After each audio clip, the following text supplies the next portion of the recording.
Good afternoon. आपण last 2 lectures बघितलेत. एक पहिला लेक्चर आपण बघितला होता की एक्झॅक्टली PSIR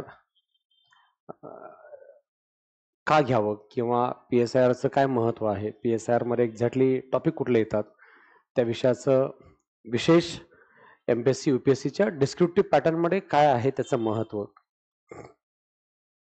हे आपण फर्स्ट लेक्चरमध्ये बघितलं होतं. आणि सेकंड लेक्चरमध्ये लास्ट बघितलं होतं आपण सिलेबसला स्टडी करताना एक अप्रोच आहे.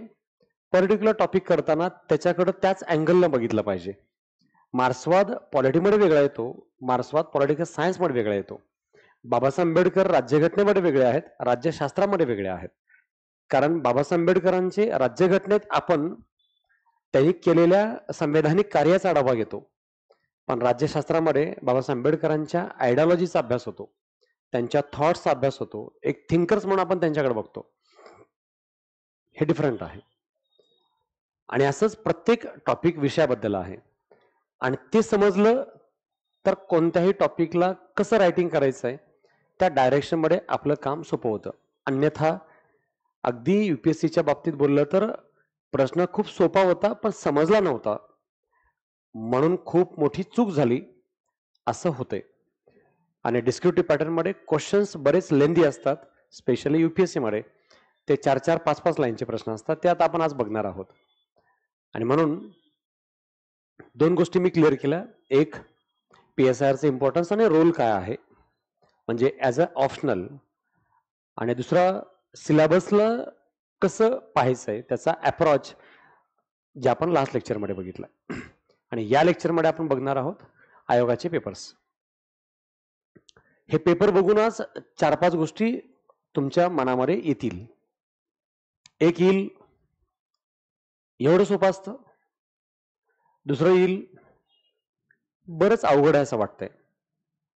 तिसरं येईल, अवघड असं काही नाही, थोडा वेळ द्यावा लागेल. तिसरं येईल, वेळ पण देईल, तयारी पण करेल, पण लिहायचं काय एक्झॅक्टली ते समजलं पाहिजे, मग देन जमेल असं वाटतंय. ह्या 4 गोष्टी पिक्चर पुन्हा पुन्हा अनेक प्रश्नाबद्दल येईल. आणि विदाऊट प्रिपरेशन क्वेश्चनचा आन्सर शोधणं योग्य नाही.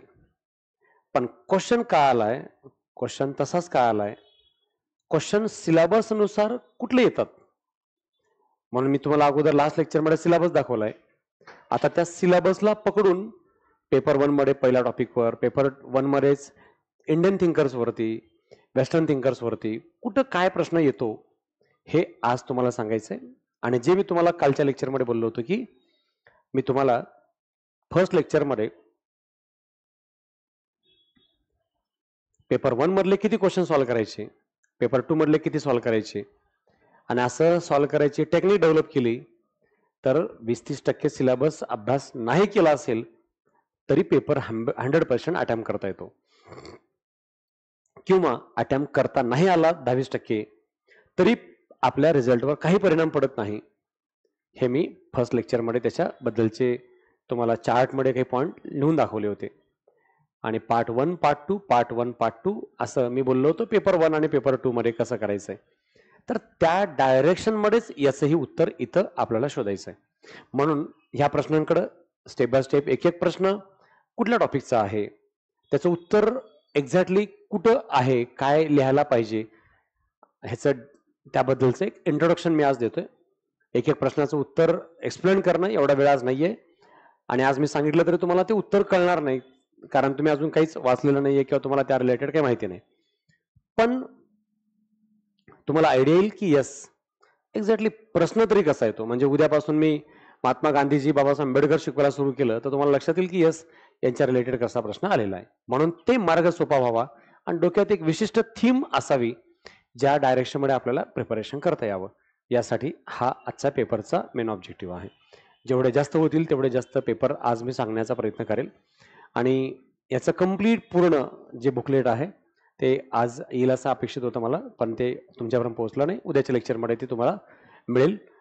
तुमच्याकडे पूर्ण ऑल आयोगाचे पेपर्स राहतील. तुमच्याकडे तो कम्प्लीट सेट म्हणून राहील, एक एक पेपर सेपरेट न ठेवता कम्प्लीटच पेपर सेट देतोय, ज्यामुळे तुम्हाला त्या सगळ्या इयरमध्ये पेपर 1 ला काय विचारलंय, पेपर 2 ला काय विचारलंय, पार्ट 1, 2 काय विचारलंय, सेक्शन वाईज बघता येईल.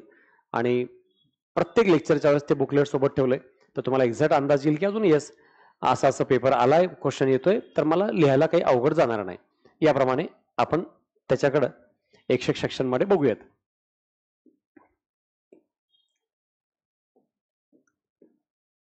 हा पेपर आहे युपीएससी 2024चा आणि युपीएससीचा 2024चा ऑप्शनल मधला पॉलिटिकल सायन्स आणि इंटरनॅशनल रिलेशन मधला पेपर 1 आहे. असतो 250 मार्कासाठी, वेळ असतो 3 तास. ह्या 3 तासाची एक विशेष गोष्ट इथं लक्षात ठेवा. तुमच्याकडं आयोगाने दिले 3 तास 180 मिनिटं, तुमच्याकडे रिअल मध्ये असतात 170 मिनिटं. आणि हे जे 170 मिनिटं आहेत ना, हे जीएस ला पण आहेत, जीएस ला पण 170 मिनिटं आहेत. तर ह्या 170 मिनिटाच्या पॉइंट ऑफ व्ह्यूनं रायटिंग करताना काय गोष्ट लक्षात येते ह्याचे 1 मिनिटात हा विषय थोडंसं तुम्हाला समजून सांगतो, म्हणजे फापट पसारा गोळा करत बसणार नाही, प्रश्नावर तुम्ही फोकस राहाल.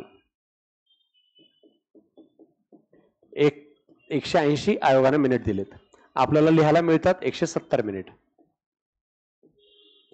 आणि 170 मिनिटामध्ये सुद्धा आपल्याला जीएस मध्ये बघितलं, जीएस 1, जीएस 2, जीएस 3 आणि जीएस 4 विशेष इथं मी सांगतोय कारण इकडे लिहिणं तुलनेनं सोपं नाही आहे. त्यामुळे इथं आपल्याला सर्वात मोठा खरा टास्क आहे आणि त्या पॉइंट ऑफ व्ह्यू काही गोष्टी आपल्याला बघितल्या पाहिजे. म्हणून हा टास्क कसा आहे ते 4 सेक्शन बद्दल आपण लक्षात ठेवू शकतो.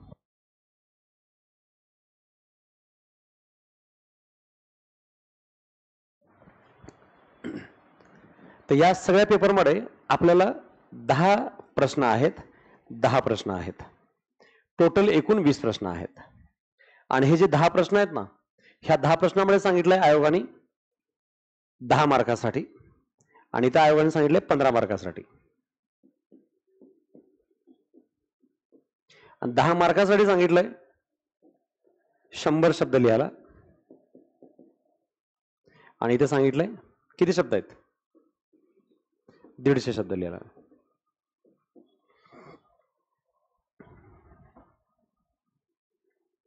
बरोबर आहे का? किती आहे इथे, किती पाहिजे 150 वर्ड्स, 1.5 पान लिहावा लागतो, एकच पान नाही. इथे किती आला पाहिजे 250 शब्द. आता एक्झॅक्ट लक्षात येईल आहे, म्हणजे इथं तुम्हाला लिहायचं आहे 1.5 पेज, इथे लिहायचं आहे 2.5 पेज. मजेशीर गोष्ट काय सांगायची, तुमच्याकडं हे जे 10 प्रश्न सोडवायचे यासाठी तुमच्याकडे वेळ आहे 70 मिनिटं आणि तुमच्याकडे ते वेळ आहे 100 मिनिटं. म्हणजे प्रत्येक क्वेश्चन्सला तुमच्याकडे किती वेळ आहे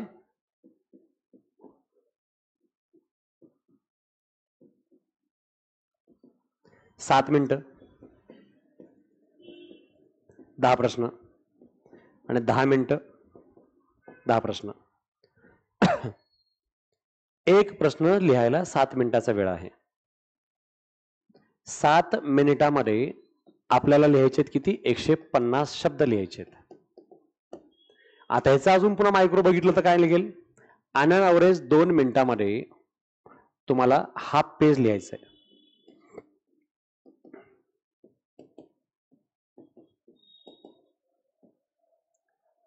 आणि हाफ पेज लिहायचा म्हणजे किती लिहायचे तुम्हाला 50 शब्द लिहायचे.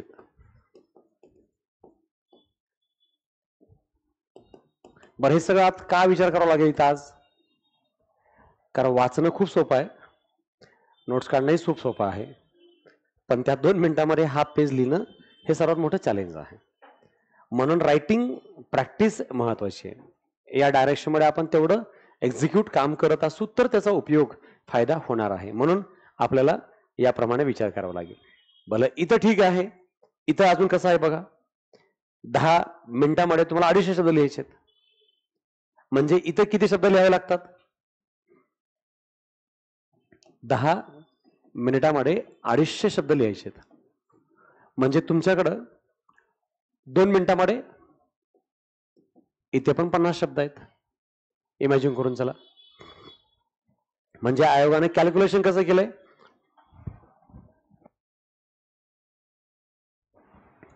लॉंग क्वेश्चन सोडवा की शॉर्ट क्वेश्चन सोडवा, हा 10 मार्कांचा प्रश्न सोडवा की 250 मार्काचा शब्द प्रश्न सोडवा, आम्ही तुम्हाला 2 मिनिटात 50 शब्द लिहायला सांगितलेत. मार्कही सेम आहेत, शब्दही सेम आहेत आणि गुणही वेळही सेम आहे. आपल्याला बघताना असं वाटू शकते की हा जास्त ऍडव्हान्टेज देणारा विषय आहे, कारण 250 शब्द लिहायचे आहेत आणि 15 गुण आहेत. पण गुणांचं प्रपोर्शनही जर शब्दा प्रपोर्शन मध्ये बघितलं तर समान इक्वल लेवलवरती येत आहे. म्हणजे कुठंच बायस नाही आणि कुठंच जीएस बद्दल आपल्याला कॉम्प्रोमाइज ऍडजस्टमेंटचे ऑप्शन नाहीत. कन्सिस्टंटली आपल्याला याप्रमाणे विचार करावा लागेल. मग आता तुमच्याकडे 2 मिनिटाचा वेळ आहे आणि तुम्हाला हाफ पेज लिहायचा आहे. तर इमॅजिन करून चला, 1 मिनिटाचा विचार करण्यात जातो की विचार काय करू किंवा काय लिहू. तर 1 मिनिटात लिहिणार कसं हा प्रश्न पडतो. म्हणून काय होतं, म्हणून विद्यार्थ्याचे 20 प्रश्नापैकी 15-16च अटेम्प्ट होतात आणि 15-16 अटेम्प्ट होतात. त्याच्यामध्ये 4-5 प्रश्न अवरेज क्वेश्चन लिहिलेले असतात. म्हणजे तुफान फेकाफेक चालू असतो कार्यक्रम. म्हणजे मार्क्सवर पकडलाय, मार्क्सला पकडून रिलेटेड जे काही आठवत होतं ते भरलेलं असतं. त्यात क्वेश्चनचा जो मेन बॉडी पार्ट होता तो येतच नाही. पण काही रॉंग नसतं, त्यामुळे 10 पैकी 5च्या ऐवजी 2-3 मिळतात. पण मिळतात काहीतरी आहे. पण आपल्याला माहिती असतं तिथं आपली बरीच वाट लागलेली आहे, आपण न्याय दिला नाही आहे. 10 प्रश्न आपण चांगले सॉल्व्ह केलेले असतात. म्हणजे 50%च पेपर आपण हँडल केलाय आणि 50% पेपर हँडल केलाय म्हणून त्याच्यामध्ये पण 50% मार्क मिळतात. 10 जरी भले चांगले सॉल्व्ह केले असले तर त्याच्यात तुम्हाला 10 मार्काचा प्रश्न असेल तर 6-7 मिळतात. असं खूप रेअर एखाद्या प्रश्नाला होतं. सगळ्या प्रश्नाला 4.5, 5, 5.5, 5, 5.5, 4, 4.5 असेच मिळतात. म्हणून मेरिट पहा 42-45% लागलेला आहे युपीएससीचे मेरिट. ऑल इंडिया टॉपर 42%, 44% ला मार्क पडले तरी तो टॉपर बनतोय. मग 37-38% जरी मार्क पडले तर कुठल्या ना कुठल्या सर्व्हिसमध्ये पण सिलेक्ट होतो. मग आपल्याला त्याचा हट्टास आणि प्रेशर घेण्याची गरज नाही की 20 क्वेश्चन कसं हँडल करू. मग तर अटेम्प्ट होतात, बस सराव पाहिजे एवढा. एवढं स्पीडमध्ये 2 मिनिटात हा पेज कधी लिहिता येईल. गन लोड पाहिजे, फुल काही पण विचारा, कधी पण विचारा, तयारच आहे आपण. आणि त्यात पुन्हा जर जे विचारलंय ते तसंच सांगायची तयारी असेल तर त्याला अजून जास्त रिव्हिजन लागतं. तसा तेवढा रायटिंगचा पार्ट पण लागतो. मग देन आपण तेवढ्या अॅक्युरेसी लेवलवरती तेवढा मायक्रो पॉइंट ऑफ व्ह्यूनं पुढे जाऊ शकतो. तेवढे विषय आपण कलेक्ट करू शकतो. याप्रमाणे बघता येतो. म्हणून सांगण्याचा ऑब्जेक्टिव्ह काय की तुम्ही तयारी करताना ह्या बारीक सारी गोष्टीवर खास लक्ष ठेवणं विशेषत्वाने इम्पॉर्टंट आहे. आत्ता मी वाचतो एवढे नोट्स आहेत, एवढे माझ्याकडे मटेरियल आहे, काहीच कामाचं नाही. कारण तुम्हाला तिथं एक प्रश्न लिहायला 7च मिनिटाचा वेळ आहे आणि त्या 7 मिनिटात तुमच्याकडं कॉन्सन्ट्रेट केलेले प्रॉपर पूर्ण कंटेंट आहे, पण 2च पानात आहे. देन तुम्ही पास होण्याचे चान्सेस जास्तीत जास्त आहेत. पण समजा बाबासाहेब आंबेडकरांवर तुम्हाला तुमच्याकडं साधारण एक 20-25 पानं आहेत, तर यांना आता आनंद वाटतो नाही. म्हणजे कसं एवढे नोट्स आहेत ना, काही टेन्शन नाही आहे. तर एवढे जास्त नोट्स असणं हेच टेन्शन आहे. ते कधी असावं त्यांच्याकडं, फर्स्ट रिडिंगसाठी असावं एवढे नोट्स. पण त्या रिडिंग नंतर त्यांच्याकडे ते 2-4 पानात झालेच पाहिजे, तरच ते एक्झामच्या 1-2 महिन्या अगोदर त्यांना त्या 2-4 पानातले 4-5च लाईन आठवतात आणि त्या 4-5 लाईनवर इतर 2 मिनिटांमध्ये 5-6 लाईन लिहिता येतात. कारण यांना जर महत्वाच्या 2 लाईन बाबासाहेब आंबेडकरांबद्दल आठवल्या तर त्याचे ते 5-6 लाईन लिहू शकतात. ह्यांचं नशीब की तिथं 5-6 लाईन आठवल्या, तर हे खूप रेअर मध्ये होतं. पण 2-3 लाईन जरी आठवल्या तरी तेवढा मोर दॅन सफिशियंट असतात. म्हणजे सांगायचा उद्देश काय, एवढा पसारा वाचायचा असतो, एवढा कलेक्ट करायचा असतो, एवढ्याचं परफेक्ट रिव्हिजन करायचं असतं आणि किमान एवढं तरी लिहायचं असतं. तेव्हा तुम्ही त्या लिहिलेल्या सेक्शनमध्ये एवढं एक्सपांड पुन्हा करू शकता. कारण तुम्ही तेवढ्या कमी वेळात त्या सगळ्या इन्फॉर्मेशन डेटाला राईट वे मध्ये प्रेझेंट करत असता किंवा तसं इम्प्लिमेंट तुम्हाला करता येतो. हा या ठिकाणचा ऑप्शन आहे. म्हणून लक्षात ठेवा, लिहायचा सराव आणि वाचलेलंच रिव्हिजन इथं कन्सिस्टंटली खूप जास्त महत्वाचं आहे. आपण किती जास्त रिव्हिजन करतो, किती त्याच्यावर जास्तीत जास्त लिहायची प्रॅक्टिस करतो, हे खूप महत्वाचं आहे. वाचायचं लिमिटेड, नोट्स काढायचे लिमिटेड, रिव्हिजन करायचं अनलिमिटेड आणि लिहायचं अनलिमिटेड. हाच या रायटिंग प्रॅक्टिसचा बेस आणि बेस्ट फॉर्म्युला आहे. त्यामुळे बेस पण तोच ठेवायचा आणि बेस पण हेच करण्याचा प्रयत्न करायचा. आणि हे करण्यासाठी आपल्याला काय पाहिजे, त्या प्रश्नाला कमी वेळात समजून घेता येईल, त्या प्रश्नाला एक्झॅक्ट आयोगाला काय पाहिजे ते समजून घेता येईल, तर आपण उत्तर चांगलं लिहू शकतो. अन्यथा हे काहीच माहिती नसेल तर विद्यार्थी काय विचार करतो, ठीक आहे क्लास लावलाय, चाललाय अभ्यास, 4-6 महिने फक्त वाचत राहतो, ना त्याचे शॉर्ट नोट्स काढलेत, ना त्याचे 2-4 पानं लिहून बघितलेत, नाही आपल्याला लँग्वेजवर काही प्रॉब्लेम येतो, कंटेंट मांडताना काही प्रॉब्लेम येतो, हे माहितीच नसतं. आणि माहिती नसेल आणि आपण रीडिंग करत असू किंवा क्लास करत असू तर आउटपुट नाही. म्हणून आउटपुट घेण्याच्या पॉइंट ऑफ व्ह्यूने आपल्याला याच्यातले सगळे फॅक्टर कलेक्ट करणं एक्सपेक्टेड आहे. म्हणून ते फॅक्टर काय आहेत हे इथं तुम्हाला आजच्या पेपरच्या माध्यमातून सांगतोय. हे झालं जीएस बद्दल. उलट जीएस मध्ये अभ्यासक्रम बराच वेगवेगळा असतो, बऱ्याच पद्धतीने ते वाचावं लागतो. कॉम्पॅरेटिव्हली ऑप्शनल मध्ये आपल्याला ते अजून काम सोपं जातं. इथं तुम्हाला समजलंय पेपर आपला 3 तासाचा आहे, 170 मिनिटं आपल्याकडे पण आहेत.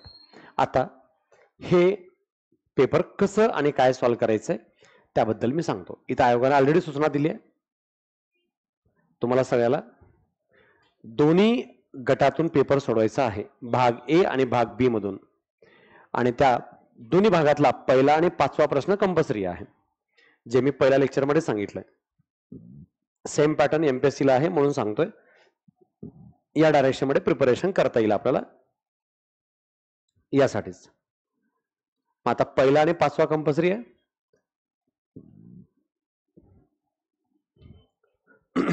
तर पहिला क्वेश्चन बघूयात.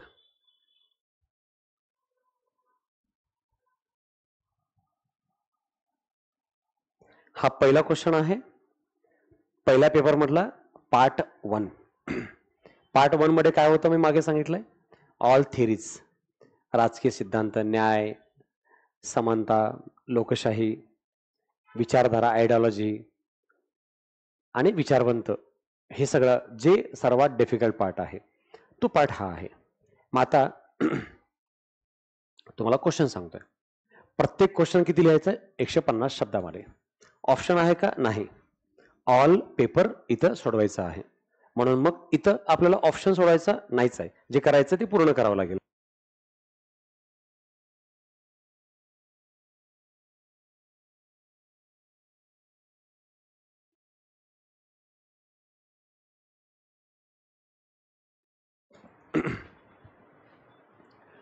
राजनीति विज्ञान का व्यवहारवादी उपागम, बिहेवियरल अप्रोच, पॉलिटिकल सायन्सचा बिहेवियरल म्हणजे मी काल बोललो लास्ट लेक्चरमध्ये की माझं बिहेवियर, त्याला अजून एक शब्द आहे वर्तनवाद. माझं वर्तन कसं आहे, मी पॉलिटिकल बिहेवियर कसं करतो. पॉलिटिकल बिहेवियर काय आहे, जेव्हा इलेक्शन येतात तेव्हा मी कसं बिहेव करतो, कुणाकडून पैसे घेतो का, प्रामाणिक मतदानाला जातो का, कोणत्या पक्षाबद्दल माझं काही मत आहे का, कुणाबद्दल मी टीका करतो का, पॉलिटिकल टाइम मध्येच मी कसं बिहेव करतो, ह्या अंतर्गत इथला सिद्धांताचा पार्ट आहे. हे फक्त तुम्हाला ओळख म्हणून सांगितली. प्लुरालिस्ट थिअरी ऑफ स्टेट, राज्य का बहुलवादी सिद्धांत. पुन्हा सिद्धांत राज्याचा, हा राजकीय सिद्धांताचा पहिला चॅप्टर, हा दुसरा चॅप्टर. लॉक विचारवंताचा प्रश्न आहे, थिंकर्स. उदारवाद लिबरलिझम, हा आयडियोलॉजीचा प्रश्न आहे.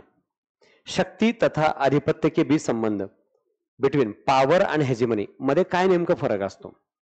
आता जे तुम्हाला मी बोललो होतो, आपल्या सिलेबस मध्ये पेपर 1 पार्ट 1 मध्ये किती टॉपिक आहेत, नाही पेपर 1 ला टोटल लास्ट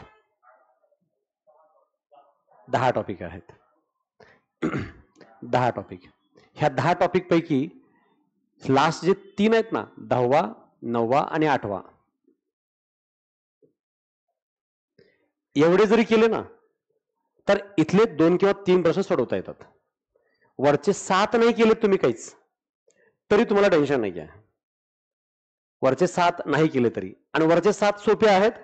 जर खाल्ले 3 केले तर 10वा हा वेस्टर्न, 9वा इंडियन आणि 8वा आयडियोलॉजी आहेत, विचारधारा, उदारवाद, मार्क्सवाद, समानतावाद, स्त्रीवाद, हे सगळे आयडियलिझम्स आहेत आणि ते अतिशय सोपे आहेत आणि कुणालाही समजेल आणि जमेल असे हे 3 चॅप्टर्स आहेत. आणि 3 मजबूत केले ना इनडायरेक्टली वरचे पण सगळे जे 7 चॅप्टर आहेत तेही सोपे जातात. बरं, मला सोपे जरी जात असले तर सोडायचंच नाही, मला वाचायचंच नाही, मी काय करू तर मी हे 3 करतो. आता 3च केलेत, या 3 बेसिसवर माझा हा सॉल्व्ह झाला लॉक, हा सॉल्व्ह झाला उदारवाद, आणि हा मला बऱ्यापैकी मेंटेन होईल. म्हणजे अवरेज मी इथले 30 प्रश्नांचं मी सोल्युशन करू शकतो. मी वरचे 7 चॅप्टर नाही वाचले, हे 2 मला नाही जमणार. आता मी स्किपच करेन. तुमच्यापैकी कुणालाही पॉलिटिकल सायन्स अवघड वाटला आणि मला करायचंच नाही तसे अवघड टॉपिक, मी आयुष्यात कधी हे थेरी बिरी केले नाहीत, तरी पण टेन्शन कसं नाही हे मी सांगतोय. हे तर शिकवणार आहे, हे तुम्हाला जमेल याच पद्धतीने शिकवणार आहे, ए टू झेड घेणार आहे. पण मी सांगतो की यांच्या मनात ठरवलंच नाही की सर तुम्ही कसंही डोकं आपण शिकवा, तरी पण मला नाही शिकायचंय, मला तेच करायचंय जे जीएस रिलेटेड आणि ऑल करंट रिलेटेड जनरल लोक करू शकतात तेवढंच करायचंय. मग देन एवढ्यावर काम सुद्धा बघतंय. असं ऑप्शन काही सब्जेक्ट ऑप्शनल मध्येच जमतं, सगळ्या ठिकाणी नाही जमत. हे 3 केलेत, देन हे बाकीचे नाही केले तरी चालेल. आपल्याला किती सॉल्व्ह करायचे? 5. 5 पैकी 3 झाले. 20चा मी अटेम्प्ट नाही करणार, हरकत नाही. असंही कुणाला पेपर सगळा अटेम्प्ट होतो. आता क्वेश्चन नंबर 2. आता आपल्याकडे काय ऑप्शन आहे? क्वेश्चन 2, क्वेश्चन 3 आणि क्वेश्चन 4. ह्या 3 पैकी किती सॉल्व्ह करायचे आपला मिनिमम? 1 करावंच लागेल. येत नसेल तर हरकतच नाही, पण अटेम्प्ट करत असाल तर खाल्ले सगळे नाही करता येणार. ह्या 3 पैकी 1 करावं लागेल, 2, 3, 4 पैकी. मग आता आपण बघू ह्याच वरच्या 3 टॉपिकच्या आधारे, जे आता मी बोललो 8, 9, 10, याच्या आधारे या 3 पैकी 1 सॉल्व्ह करता येतो का बघूयात आपण. राजनीतिक शब्द में निहित अर्थों को स्पष्ट कीजिए. काय सांगितलं यांनी? पॉलिटिकल हा शब्द अप्रोप्राइट इल्युस्ट्रेशन्स. काय पॉलिटिकल शब्द, राजनीतिक शब्द काय अर्थ स्पष्ट करतो? एक. दूसरा, मार्क्सवाद एक क्रिया आधारित राजनीतिक सिद्धांत है जो अपने मूल सिद्धांतों के सख्त अनुपालन की मांग करता है. पुनः मार्क्सवाद है. तीसरा, लोकतांत्रिक नागरिकता, समानता, नागरिक स्वतंत्रता के बीच संबंधित की प्रकृति आर्थिक समानता से प्रभावित होती है. टिप्पणी कीजिए. हा लोकशाहीचा टॉपिक आहे, हा राजकीय सिद्धांत व राज्य याबद्दलचा पहिला टॉपिक आहे, आणि मार्क्सवाद हे मार्क्सच्या विचारधाराबद्दलचं आहे. तर तुम्हाला आता एकच एवढा नाही सॉल्व्ह करता येणार, करावं तर 3 लागेल, आणि यातले 2 तुम्ही केलेच नाहीत, कारण तुम्ही पहिले 7 टॉपिक केले नाहीत. म्हणजे याचा अर्थ आपण हे अटेम्प्ट नाही करू शकणार आहे. पहिला कॅन्सल.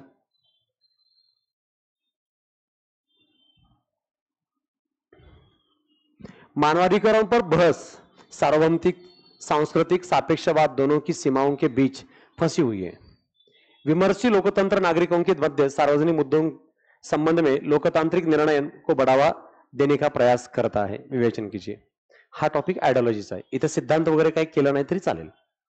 जे 8वा टॉपिक आहे ना त्याच्या रिलेटेड हा प्रश्न सॉल्व्ह करता येतो.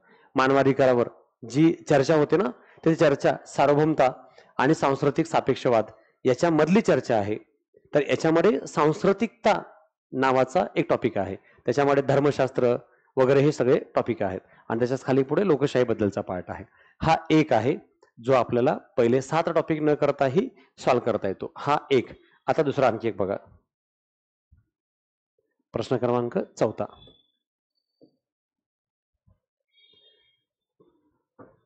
जे तुम्हाला मगाशी बोललो धर्मशास्त्र वगैरे, धर्मशास्त्र, अर्थशास्त्र हे जे आयडियोलॉजीचे सेक्शन्स आहेत त्याच्या आधारे हा वरचा प्रश्न क्रमांक 3 आपला सॉल्व्ह करता येत होता. एक. दूसरा, वैधता राजनीतिक सत्ता और दायित्व में सकारात्मक मूल जोड़ती है. विवेचना कीजिए. प्लेटो के रूपों के सिद्धांतों का आलोचनात्मक परीक्षण कीजिए. मानवेंद्रनाथ राय ने अपने राजनीतिक विचारों में मार्क्सवाद के मानवतावादी पहलुओं को विशिष्ट रूप से दर्शाया. विवेचन कीजिए. 3 घटक विचारवंताचे आहेत.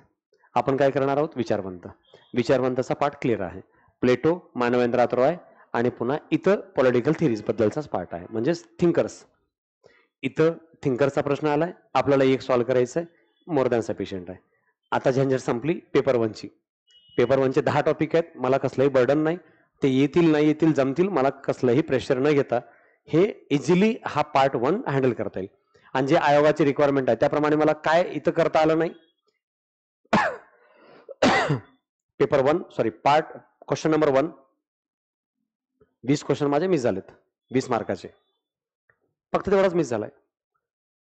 क्वेश्चन नंबर फर्स्ट मध्ये मला 50 मार्कात सॉल्व्ह करायचं होतं, मी 30चं सॉल्व्ह केलं, 20 मी नाही सॉल्व्ह करू शकलो. आणि आता क्वेश्चन नंबर 4 जो माझ्यासाठीच काढलेला आहे, मग मी हे सॉल्व्ह करेन. झालं, आयोगाची रिक्वायरमेंट जी पाहिजे ती पूर्ण झाली.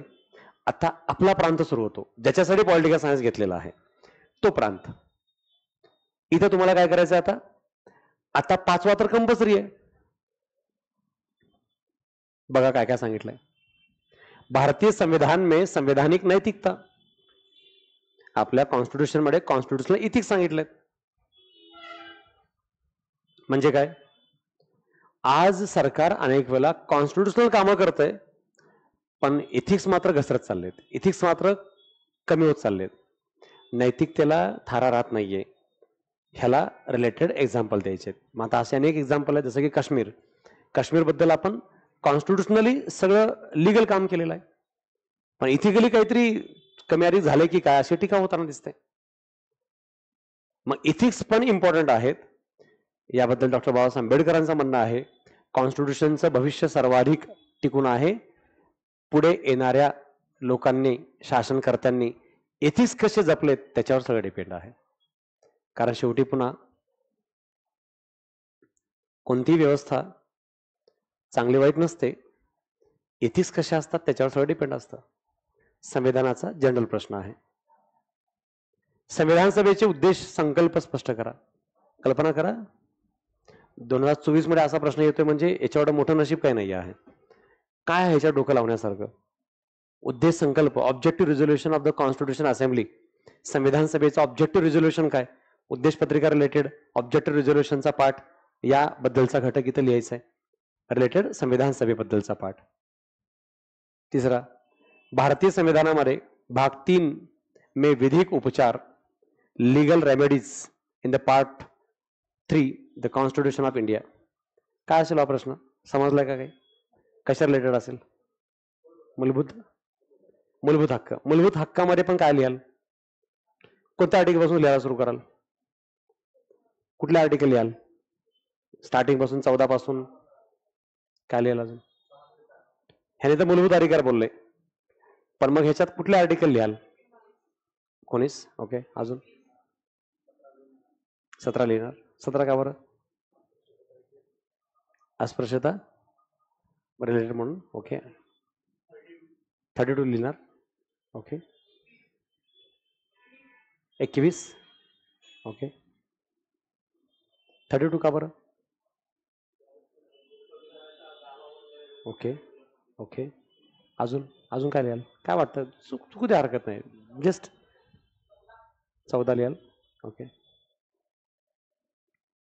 अजून बघा, आज मी लेक्चरच्या स्टार्टिंगला काय बोललो, हे स्पर्धा परीक्षेची इथली डिस्क्रिप्टिव्हची स्टडी करणं खूप सोपं आहे, वाचन मटेरियल कलेक्ट करणंही सोपं आहे, पण ना प्रश्न समजणं अवघड आहे.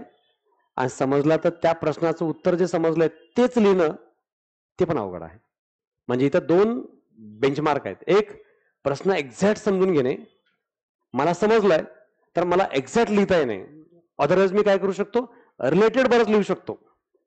मूलभूत अधिकार रिलेटेड मी बरंच लिहू शकतो, पण मूलभूत अधिकारामध्ये त्यांनी कशावर फोकस करायचा प्रश्न केलाय हे मला लिहिता येणं गरजेचं आहे. मग हे कधी लिहू शकतो, मला एक्झॅक्ट समजलंय का हे आयोगाला समजतं, मी जे लिहिले त्याच्यावरून. मग आता जे तुम्ही सगळ्यांनी उत्तर दिलात हे रिलेटेड टू फंडामेंटल राईट झाले, पण या क्वेश्चनचा एक्झॅक्ट ऑब्जेक्टिव्ह जे त्यांनी उत्तर दिले, आर्टिकल 32 ऍब्सोल्युटली करेक्ट आहे. 32, कारण नाव बघा काय बोललंय, लीगल रेमेडीज, विधिक उपचार. आपण काय बोलतो, घटनात्मक उपायांचा अधिकार आर्टिकल 32. उपचार उपायांचा अधिकार घटनात्मक उपायांचा अधिकार. सो ॲब्सोल्यूट करेक्ट आहे. ओनली आर्टिकल 32च लिहायचंय, बाकी काहीच नाही लिहायचंय. संविधान के भाग 3 में विधिक उपचार म्हणजे त्यांचं काय म्हणणं आहे, भाग 3 मधल्या कॉन्स्टिट्युशनल रेमेडीज बद्दल लिहायचंय. आता इथं काय लिहावं लागेल आपल्याला, इथून स्टार्ट करता येतो. म्हणजे बेस्ट आन्सरची स्टार्ट करताय काय होऊ शकते, तुम्ही पॉलिटिकल सायन्सचे विद्यार्थी आहात हे दाखवता पण होऊ शकतो. डॉक्टर बाबासाहेब आंबेडकरांनी संविधानामध्ये ज्या अनुच्छेदाला घटनेचा आत्मा असा उल्लेख केलेला आहे ते म्हणजे आर्टिकल 32, ज्याला घटनात्मक उपायांचा अधिकार म्हणतात.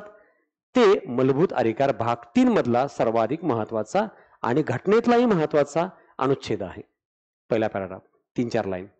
आयोगाला समजलं, तुम्हाला काय समजलंय ते, कारण तुम्हाला समजलंय आर्टिकल 32 लिहायचं आहे आणि तुम्ही त्याची बेस्ट स्टार्ट पण केली बाबासाहेब आंबेडकरांचं कोट सांगून की त्यांनी त्याला सोल ऑफ कॉन्स्टिट्यूशन बोललं होतं. आर्टिकल 32 म्हणजे हे मी आता मागच्या सगळ्या बॅचेसमध्ये सांगितलंय. सोल ऑफ कॉन्स्टिट्यूशन हे जे शब्द आहे ना, ह्याबद्दल तिघांचे 3 कोट आहेत. आर्टिकल 32 ला बाबासाहेब आंबेडकर बोलतात सोल ऑफ कॉन्स्टिट्यूशन, तर ग्रॅनविल ऑस्टिन बोलतो फंडामेंटल राईटच्या चॅप्टरला सोल ऑफ कॉन्स्टिट्यूशन म्हणतो. म्हणजे अख्ख्या मूलभूत अधिकार चॅप्टर सोल ऑफ कॉन्स्टिट्यूशन म्हणतो. आणि पंडित ठाकूरदास भार्गव म्हणतात प्रियम्बलला सोल ऑफ कॉन्स्टिट्यूशन. मग आता सोल ऑफ कॉन्स्टिट्यूशन कोणी बोललंय आणि कशाबद्दल बोललंय, आता प्रश्न कुठला येऊ द्या किंवा तिघांबद्दल येऊ द्या, रायटिंग तसं करता येईल. आणि इथं प्रश्न काय 32 आर्टिकल बद्दल आहे. मग आता तुम्ही जसं बोललात की जसं की त्यांनी सांगितलं आर्टिकल 17 बद्दल, यांनी सांगितलं की आर्टिकल त्यांनी सांगितलं 14 बद्दल. मग हे काय होतं, जर चुकून तुमचं असलं आर्टिकल पहिल्याच पॅराग्राफमध्ये आला, मग ते डोळे बंद करून कट करतात. भले तुम्ही सेकंड पॅराग्राफमध्ये जरी 32 लिहिलं असलं तरी बरीच वाट लागते. म्हणून काय करायचं, मॅक्झिमम प्रश्न बघायची, मॅक्झिमम प्रश्नांचं उत्तरं डिस्कस करायची, अनलाइज करायची. लिहायचं कमी तरी चालेल, पण तुम्हाला ऍटलिस्ट प्रश्न समजले पाहिजे. मला एक्झॅक्टली क्वेश्चन समजून घेण्याची तयारी, सराव, प्रयत्न झाला पाहिजे. मग देन आपण ऍक्युरेट लेवलवरती तसं फोकस करू शकतो. सो करेक्ट आहे. आता बघा प्रश्न समजलाय. आता तुम्हाला काय वाटेल, ठीक आहे ना, मग आता काय 1.5 पान पण कमी पडेल एवढं लिहाल तुम्ही, कारण आर्टिकल 32 लिहायचं आहे, त्याचं कंटेंट आणि त्यासोबत त्याचे 5 प्रकार, बंदी प्रत्यक्षीकरण, परमादेश, उत्प्रेक्षण, अधिकार प्रच्छा, हे सगळे 5 त्याच्यामधले रेमेडीज लिहायचे. प्रतिषेध, उत्प्रेक्षण, अधिकार प्रच्छा, परमादेश आणि बंदी प्रत्यक्षीकरण. म्हणजे 5 बद्दल 2-2 लाईन जरी लिहिलं तर 150 शब्द पेक्षा जास्त जायला लागेल. हेच अपेक्षित आहे. आणि 50% जनतेला असंच होतं, एकतर वेळ कमी पडतो, प्रश्न समजत नाही, आपण रिलेटेड काहीतरी वाचतो, मग देन चुका होतात. म्हणून आपण हे पेपर आज बघतोय. आता आणखी पहा, आता समजलंय तर तुम्हाला वाटेल की ठीक आहे, तर फिर याच्यावर दररोज लिहू शकतो आपण, लिहायला पाहिजे, मग देन मजा येईल. आता अजून एक प्रश्न पहा, अतिशय सोपा, विधान परिषद की प्रासंगिकता, हिंदी इंग्लिश दोन्ही वाचा. आता एक अजून प्रश्न मला मनात येत होता, तुम्हाला जर मी हे मराठीत दिलं असतं तर तुम्हाला आनंद झाला असता, पण माझं म्हणणं आहे मराठीत करू नये. युपीएससी के मराठीत देणार नाही पेपर. बरं मी एमपीएससी करतोय, बरं मग एमपीएससी जरी करत असलात तर तुम्ही, माझं म्हणणं आहे की तुम्ही युपीएससी पण दिली पाहिजे. मग मराठीत वाचलं तर काय होणार आहे, मराठीत तुम्हाला ते ऑलरेडी समजते, माहितीच आहे. आता याचं काय, विधान परिषदेची आवश्यकता आहे का, विधान परिषदेची आवश्यकता सांगितलंय, आवश्यकता. आता त्याचं काय महत्व आहे, relevance of the legislative council, विधान परिषदेचं रिलेव्हन्स काय, महत्व काय.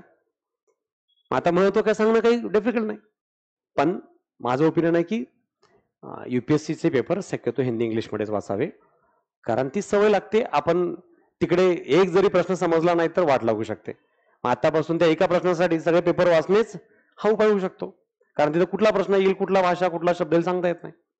मराठीमध्ये तर आहेच, मराठीमध्ये भरपूर मटेरियल आलेलं आहे, भरपूर पुस्तकं आलेली आहेत, पण एमपीएससी करताना रिव्हिजनसाठी म्हणून ठीक आहे, पण हिंदी इंग्लिश वाचलेच पाहिजे, ह्याला एक्सक्यूज ठेवू नका आहे. म्हणून मी हाच जसाच तसा पेपर दिलेला आहे.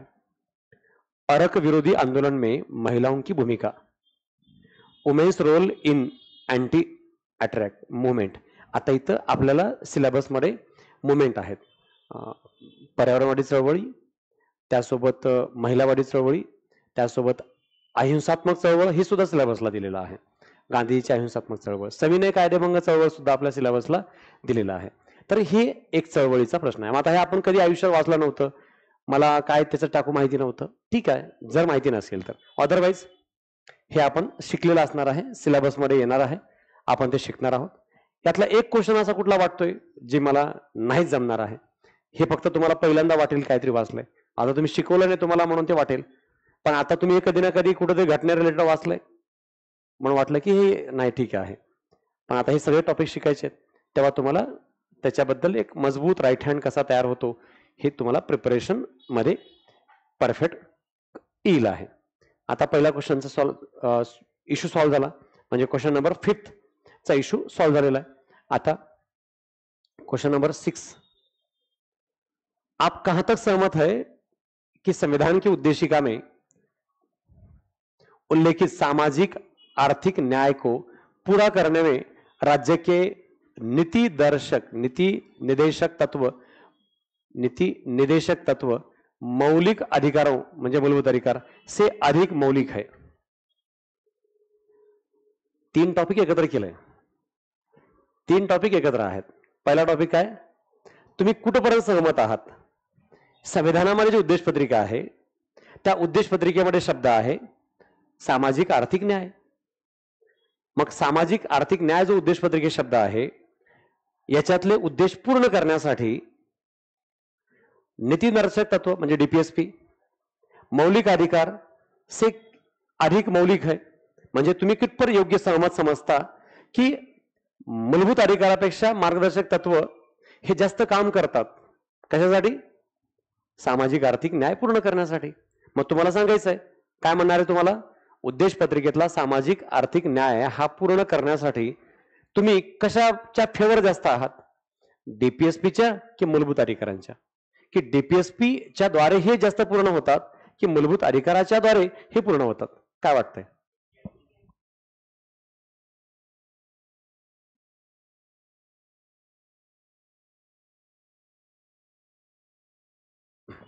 काय असेल, डीपीएसपी. येस, डीपीएसपी मूलभूत अधिकार नाही. करेक्ट आहे, ट्रॅकवर आहात तुम्ही.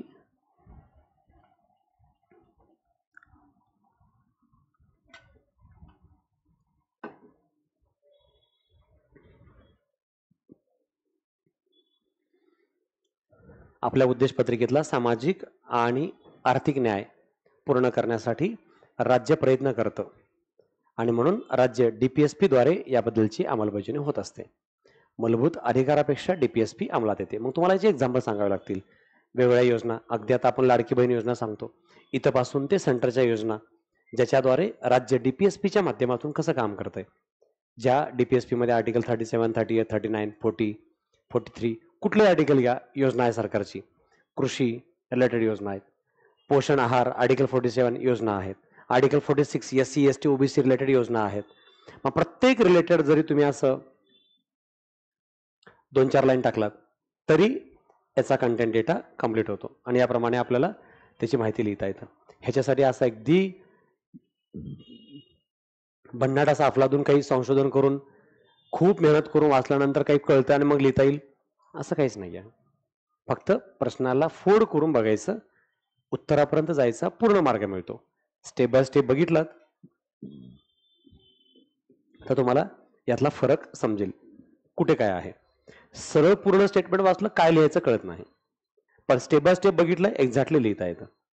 मग आता ह्याच्यात एक्झॅक्ट समजला अर्थ, व्याख्या काय आहे, प्रश्नाचं कंटेंट पण म्हणजे उत्तर लिहायचं ते आपल्याला उत्तर लिहिता येईल शिकल्यानंतर. अजून एक विचारलंय काय, राष्ट्रीय महिला आयोगाची संरचना आणि कार्य 15 मार्कासाठी. मोठा प्रश्नामुळे 20 दिले वरच्याला, खाली 15. आता हे तर ऑब्जेक्टिव्ह बॅच मध्ये मी सांगितलं अनेक वेळा. वुमेन्स कमिशन कधी आलेलं आहे, महिला आयोग त्याचा कायदा, वर्ष, इयर, काय महिला आयोगाची रचना, हे सगळं 1992-93 पासून चालू आहे आणि हा पेपर आहे 24चा. म्हणजे याचा अर्थ 2300 विद्यार्थी तयारी करत होते. आयोगाला 30 वर्ष पूर्ण झालेत म्हणून आयोगाने प्रश्न विचारलाय. रिलेव्हन्स त्या रिलेटेड आपला माहिती असेल तर प्रश्नाचं उत्तर देता येतो आणि त्याची फॅक्ट माहिती आहेत एक्झॅक्टली. ऑब्जेक्टिव्ह काय, देन लिहिणं अवघड नाही. प्रश्न समजला पाहिजे हे महत्वाचं आहे. नेक्स्ट, योजना आयोग की विरासत का भारत की विकास नीतियों पर अभी भी प्रभाव दिखता है. विवेचन कीजिए. The legacy of the planning commission still has bearing on India's development policies. आत्ताच्या भारताच्या विकासावर अजूनही आपल्याला योजना आयोगाचा प्रभाव दिसतो. हे बरोबर आहे का, याबद्दल तुम्ही चर्चा करायला सांगितलेलं आहे. आणि हे शब्द खूप महत्वाचे असतात. Discuss, critic, analyse. बघा, फुल स्टॉप देऊन नंतर डिस्कस करा म्हणतात, आणि त्या डिस्कस बद्दल डिस्कस झालं पाहिजे. हे शब्दाचं महत्व आहे. तुम्हाला त्याच्यात चर्चा करता म्हणजे पॉझिटिव्ह निगेटिव्ह दोन्ही अँगलनं त्याच्याबद्दलचे मुद्दे सांगता आले पाहिजे. डिस्कस मांडले तर दोन्ही अँगलनं ते बघितलं पाहिजे आहे. समजलं?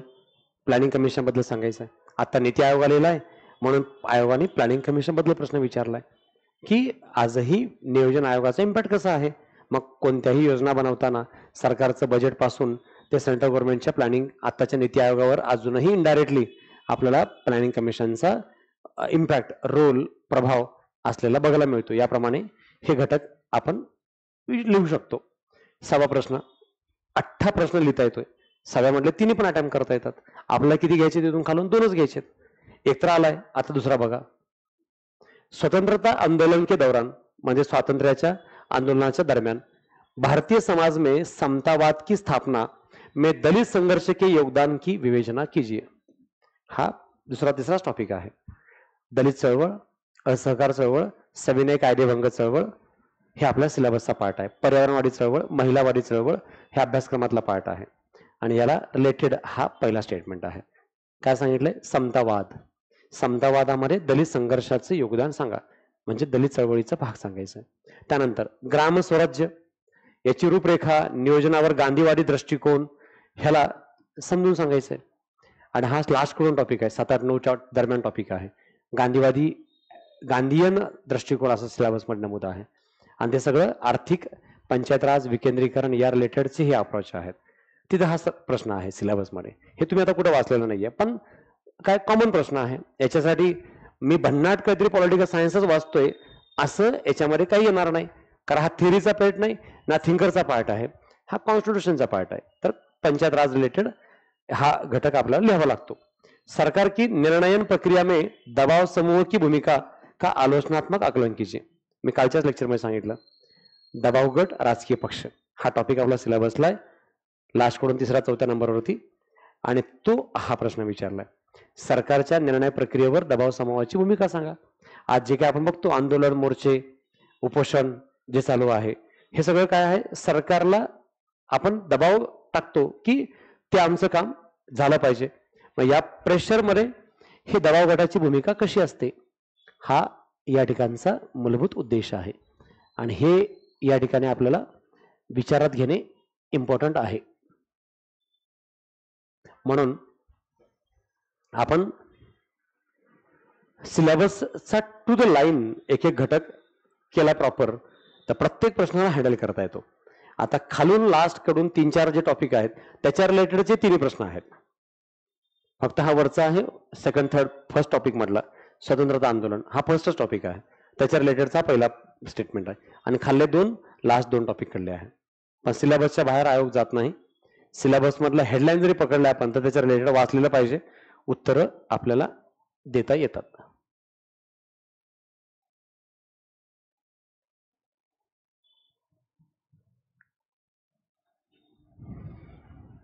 भारतात पर्यावरणीय शासन को आकार देने में पर्यावरणीय आंदोलन की भूमिका विवेचन कीजिए. पुन्हा discuss the role of environmental movements. पर्यावरणवादी चळवळ कंटिन्यू बघा. पर्यावरणवादी चळवळ, दलित चळवळ आणि स्वातंत्र्य आंदोलन. स्वातंत्र्य आंदोलन म्हणलं की सविनय कायदेभंग आणि असहकार याबद्दल फोकस असतो या प्रश्नामध्ये. सापेक्षिक वंचना नरजातीय संघर्ष का एक मुख्य स्रोत है. उपयुक्त उदाहरण सहित इस कथन को विस्तार से समझाइए. Relative deprivation is a major source of ethnic conflict. एवढं तर समजलेलं आहे. इथेनिक कॉन्फ्लिक्ट आता आपण बघतो काय आहे चालू इंडियामध्ये. इथेनिक कॉन्फ्लिक्ट म्हणजे ज्याला आपण काय म्हणू शकतो, वांशिक संघर्ष. आत्ता वांशिक संघर्ष इंडियामध्ये काय आहे, कुठे आहे वांशिक संघर्ष सांगता येईल? एक दोन वांशिक संघर्ष सांगा इंडियामध्ये आत्ता जे चालू आहेत.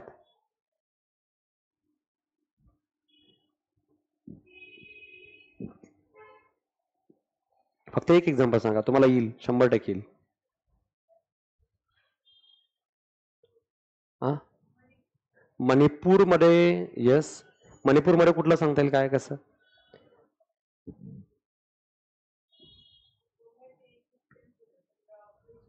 हा हा,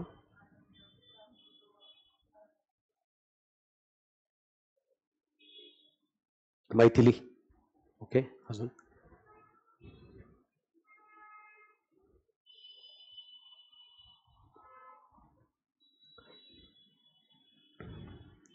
तर मणिपूरमध्ये तिथला लोकल समुदायाचा तर आहेच, पण तो जातीय जमातीय संघर्ष आहे. त्याच्या पलीकडं वांशिकमध्ये हिंदू आणि ख्रिश्चन असंही मोठंच वाद सुरू झालेला आहे, विशेष ख्रिश्चन समुदायाबद्दल. म्हणून युरोपियन युनियनने सुद्धा आपल्यावर आरोप केले की भारतात ख्रिश्चनांवरती वांशिक भेद केला जातो. आणि ऑलरेडी मुस्लिमांबद्दल आरोप आहेतच. त्यात पुन्हा आत्ता आपण बघतो रोहिंग्या प्रकरण, त्यासोबत तमिळनाडूमधील श्रीलंकेमधील सिंहली आणि तमिळ याबद्दलचे इश्यूज, हे सगळे काय आहेत, वांशिक कॉन्फ्लिक्ट संघर्ष. मग हे एक्झाम्पल्स सांगावं लागेल की असं कुठं कुठं काय चालू आहे जिथं वांशिक संघर्षाचा घटक दिसतो. आणि याच्यावर दुनियाभरचं न्यूजपेपरला खूप आलेलं असतं. बस त्याच्या रिलेटेड जरी माहिती असतं तरी इथं आपण बरेच काही एक्झाम्पल सांगू शकतो. उदाहरण सांगितलंय तर वांशिक संघर्षाचे एक्झाम्पल सांगा आणि एक्सप्लेन करा. हे इथलं इम्पॉर्टंट घटक. पंचायत राज व्यवस्थेमध्ये ग्रामसभा एक ऐसा मंच है जो लोगों की सामूहिक बुद्धिमत्ता, आकांक्षाओं और इच्छा को अभिव्यक्त करता है. टिप्पणी करा.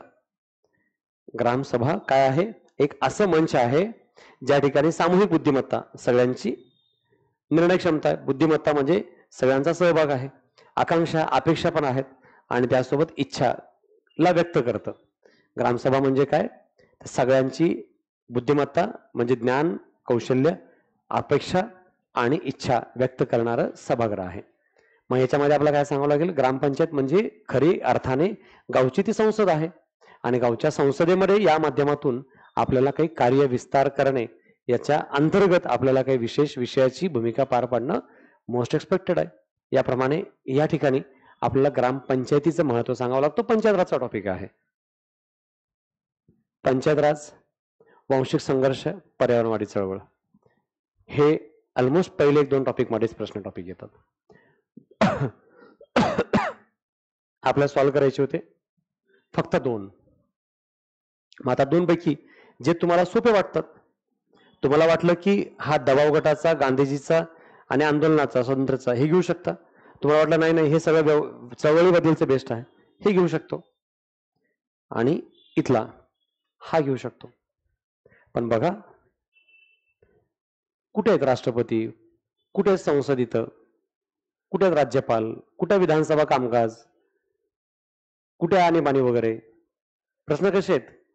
जे ओरिजिनल कॉन्स्टिट्यूशन रिलेटेड आहे त्याच्यावर इथंच 1-2 प्रश्न दिसले आपल्याला शॉर्ट नोट्स मध्ये. आणि बाकी काय, पहिले 2-3 टॉपिक जे आहेत, जे सिलेबसचा ऑड पार्ट आहे, म्हणजे GS2 मध्ये जे बघतो तसं काही नाही. पहिले 2-3 टॉपिक आणि शेवटचे 2-3 टॉपिक जे GS2 च्या रिलेटेड नाहीत. आणि GS2 कम्प्लीट कॉन्स्टिट्यूशन आहे, तिकडे कॉन्स्टिट्यूशनवर भर दिलेला आहे, इकडे मात्र कॉन्स्टिट्यूशनवर कॉम्पॅरेटिव्हली खूप कमी भर आहे. म्हणून ऑप्शनलचा अभ्यास करताना इथला कॉन्स्टिट्यूशनचा पार्ट जास्त फोकस करायची गरज पडत नाही, कारण कॉन्स्टिट्यूशन शिवाय बाकीच्या टॉपिकचं वेटेज खूप जास्त आहे. आता इथपर्यंत ह्या पेपर नंतर तुम्हाला काय समजलेलं आहे, कोणते टॉपिक किती करायचे आणि कसं करायचं, काय समजलंय? ती भीती समजली. पेपर 1 पार्ट 1 काय, पहिला 7 टॉपिक काही येत नसलं तरी काही टेन्शन नाही आहे. आपला 5 सॉल्व्ह करायचे आहेत, आपण 5 सॉल्व्ह करू शकतो. फक्त काय करायचंय, पार्ट 2 मध्ये 3 प्रश्न सॉल्व्ह करायचे आहेत, पार्ट 1 मधून 2 सॉल्व्ह करायचे आहेत. आणि त्या दोन पैकी एक तर अख्ख्या प्रश्न जमणारच आहे. पहिला कंपल्सरी प्रश्न जो असतो त्यात 1, 2 किंवा बॅड लक 3 येणार नाहीत, म्हणजे मॅक्झिमम 3च येणार नाहीत, अवरेज 2 येणार नाहीत असं गृहीत धरू. 250 मार्काचा पेपर आहे. 250 पैकी 220 जरी अटेम्प्ट झाला म्हणजे 3 नाही जमले तरी इश्यू नाहीये. असंही एवढा वेळ नाहीच आहे की 250 मार्काचा अख्खा पेपर आपण पूर्ण लिहू शकतो. राहत असेल, वेळ कमी पण पडला तर त्याला ठेवायचे ते 3च. बाकी A to Z पूर्ण पेपर 250 मार्काच्या पैकी 220, 230 पर्यंत तुम्ही याप्रमाणे पेपर लिहू शकता. हा याचा एक्झॅक्ट ऑब्जेक्टिव्ह आहे. म्हणजे तुम्हाला क्लिअर आयडिया यावी की आपल्याला याप्रमाणे अभ्यास केला तर पेपर सोडवायला बेटर राहील. आता हा झाला पेपर 1. आता तुम्हाला कुठला पेपर बघायला आवडेल? आता आपण पेपर स्टार्ट 1च करणार आहोत, म्हणून अजून एखादा मागच्या वर्षाचा पेपर 1च घ्यावं की पेपर 2 घ्यावं? म्हणजे दोन्ही पेपर बघावं असं वाटतंय 2400 की आता फोकस पेपर 1 करायचं तर पेपर 1च बघावं? दोन्ही पेपर बघायचं मग दोन्ही पेपर. ठीक आहे. इंटरनॅशनल रिलेशन पेपर 2 बघू.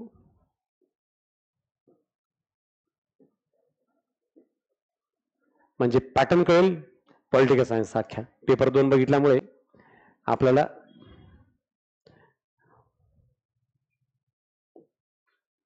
पूर्ण ऑप्शनलच 500 मार्काचा कशातून काय काय विचारतात ते समजेल.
हा लेटेस्ट पेपर आहे, म्हणजे तुम्हाला अजून एक्झॅक्ट करंट रिलेटेड 2024 मध्ये पेपर 2 ला काय विचारलं आयोग ते समजेल.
हा 2024 चा पेपर आहे. पेपर 2 इंटरनॅशनल रिलेशन, जे आपण काल ह्याचा पेपर सिलेबस बघितला होता. जसं मी तुम्हाला डिकोड करून सांगितलं होतं की हे करायला पाहिजे, तसा same pattern. Question number first compulsory, 5 question खाली. पहला क्वेश्चन, तुलनात्मक राजनीति के अध्ययन के व्याख्यात्मक दृष्टिकोन. इथं जसं तिकडे सिद्धांत विचारतात जास्तीत जास्त, तसं इथं दृष्टिकोन विचारतात. व्यवस्था दृष्टिकोन, वर्तनवादी दृष्टिकोन, मार्क्सवादी दृष्टिकोन, आता इथे व्याख्यात्मक दृष्टिकोन टाकलेला आहे. विश्व व्यवस्था सिद्धांत के केंद्रीय तत्वों की व्याख्या कीजिए. विश्व व्यवस्था, वर्ल्ड सिस्टम जी थेअरी आहे त्याच्यातली व्याख्या सांगा. हे झाले थेरॉटिकल, जे तुम्ही इथं पुन्हा कल्पना करतो मी, असं काही थेअरी वाचणार नाही, असं काही सिद्धांत करायचं नाही, तर मग मी कसं करू शकतो. हे 2 गेले प्रश्न, जे तुम्ही थेअरी नाही केली तर. नेक्स्ट, रूस के वर्तमान शासन की विस्तारवादी प्रवृत्ती. सध्याची रशियाची विस्तारवादी दृष्टिकोनाची प्रकृती दिसते, म्हणजे तो विस्तार करतो युक्रेनवर. उसके सोवियत जमाने जैसा महारूस बनाने के इरादों का संकेत देती है. तत्कालीन 90 पूर्वीचा जो सोवियत रशिया होता, तसंच काहीतरी त्यांना पुन्हा बनायचंय, ह्याचे ते इंडिकेटर दाखवतायत. चर्चा करा, मग सांगायचंय रशिया आणि युक्रेन वार बद्दलचा पार्ट आहे, कारण करंट पेपर आहे रिलेटेड. न्यूजपेपर बेस सुद्धा हा पार्ट आपण केलेला असू शकतो. अंतर्राष्ट्रीय संबंधों के अध्ययन के लिए आदर्शवादी दृष्टिकोण के विभिन्न पहलुओं की व्याख्या कीजिए। इस दृष्टिकोण की समसामयिक प्रासंगिकता पर टिप्पणी कीजिए। आदर्शवादी दृष्टिकोन समसामयिक प्रासंगिकता, मी काल बोललो होतो, समसामयिक म्हणजे कंटेम्पररी, कंटेम्पररी महत्व, कोणत्याही गोष्टीचं समकालीन महत्व माहिती पाहिजे। मी काल स्पष्ट बाजूला शब्द लिहिला होता की या विषयाचं कंटेम्पररी आणि करंट हे आपल्याला सेपरेट बघावं लागतो। बदलती विश्व व्यवस्था तथा चल रहे क्षेत्रीय संघर्षों ने साथ ही वैश्विक शक्तियों का इनमें पक्ष लेना निशस्त्रीकरण के लिए पहले हुए प्रगति को खतरे में डाल दिया है। टिप्पणी कीजिए। विश्व व्यवस्था आहे, आता ग्लोबल न्यू ऑर्डर तयार होताना दिसते, त्याला आपण नवीन विश्वरचना म्हणतो। नवीन विश्वरचनेमध्ये क्षेत्रीय संघर्ष तर आहेच, क्षेत्रीय संघर्ष इंडिया पाकिस्तान, इंडिया बांगलादेश, नेपाळ, आता इकडे इस्रायल पॅलेस्टाईन, हे सगळं चालूच आहे। आणि त्याच्यासोबतच वैश्विक शक्ती, एक जागतिक ताकद ह्याच्यामध्ये भाग घेते आहे। त्या क्षेत्रीय संघर्षामध्ये पण अमेरिका, रशिया हे भाग घेत आहेत। आणि निशस्त्रीकरण के लिए पहले हुए प्रगति को खतरे में, म्हणजे आता ज्याला आपण डिसआर्ममेंट म्हणतो, ते डिसआर्ममेंट ला कंट्रोल करण्याची ऐवजी त्याच्यात वाढ होण्याची भीती वाटायला लागली। कारण डिसआर्ममेंट कंट्रोल करण्यासाठीच आपण प्रयत्न करतो या ठिकाणी। निशस्त्रीकरणाचे करार, शस्त्र नियंत्रण आणि निशस्त्रीकरण असं पेपर 2 मध्ये हा सिलेबस आहे पार्ट 1 ला। त्याप्रमाणे ते कुठेतरी धोक्यात चाललंय असं वाटतंय। करंट प्रश्न आहे, करंट प्रश्न आहे 2, आणि वरचा तर डायरेक्ट आपल्याला रशियाबद्दलचे करंट पार्ट दिसतो। म्हणजे तुम्ही थिअरीज थिंकर्स काही वाचलं नाही तरी 5 पैकी 3 करंट मधलेच आहेत, जे तुम्हाला मी लास्ट लेक्चर मध्ये दाखवलं होतं की पहिले 3च टॉपिक आहेत जे तुम्हाला अभ्यास करताना वाटेल की आपण खऱ्या अर्थाने थिअरीचा अभ्यास करतोय। बाकी सगळे खाल्ले टॉपिक कॉमन टॉपिक दिसतात, न्यूजपेपर बेस, करंट ओरिएंटेड असेच टॉपिक आहेत जे खाल्ले 3 आहे। फक्त वरचे 3 पहिल्या टॉपिक मध्ये, पहिल्या पेपर मध्ये काय होतं, पहिले 7, पेपर 1 ला 7 आणि पेपर 2 ला 3 असे टॉपिक आहेत जे कॉम्पॅरेटिव्हली चॅलेंजेबल आहेत। कोणत्याही विद्यार्थ्याला सहज समजत नाहीत किंवा ते झेपत नाहीत, तरी पण तो पास होऊ शकतो आणि तरी पण त्याला पेपर हँडल करता येतो। त्याचं उदाहरण म्हणजे हे आहे। मग आता तुम्ही किती स्किप केले, पहिले 2 प्रश्न, पहिले 2 केले म्हणजे किती गेले आपल्याला, आयनन अवरेज 10 मार्काचा असेल तर 2 20 जातील, 10 मार्काचे 2 गेले, ठीक आहे, हरकत नाही। आता पहा, आपल्याला 2 3 4 पैकी किती सॉल्व्ह करायचे आहेत, फक्त 1 सॉल्व्ह करायचं आहे, कारण पार्ट 1 डेंजर असतो। मग पार्ट 1 मधून कधी एकच घ्यायचा। आता एक काय घ्यायचं बघा, वैश्वीकरण, वैश्वीकरण को विस्थापित कर रहा है। किती मस्त क्वेश्चन बघा, डिग्लोबलायझेशन इज डिस्प्लेसिंग ग्लोबलायझेशन। आता जे जागतिकीकरण आहे त्याची जागा डिग्लोबलायझेशन घेतोय, म्हणजे जागतिकीकरणाशिवाय येणारी व्यवस्था। थोडक्यात जग पुन्हा डिसेंट्रलाइज होणार आहे, ग्लोबल कडे नाही। जेव्हापासून डोनाल्ड ट्रम्प आलेत 16-18 पासून, 16 ते 20 पासून, मग डोनाल्ड ट्रम्प आलेत तेव्हापासून जग ग्लोबलच्या ऐवजी सेंट्रल शोधतोय।